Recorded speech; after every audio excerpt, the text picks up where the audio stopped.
tao, hindi bagay, hindi hayop. Lahat. Kasi nga, God preparing us to something.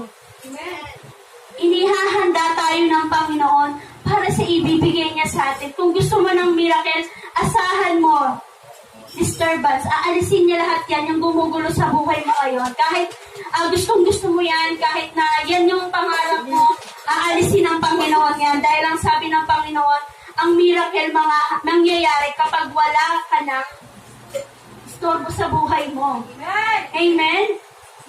Miracles happens nang nawala ang pabigat. Nawala ang pabigat. Sino yung pabigat?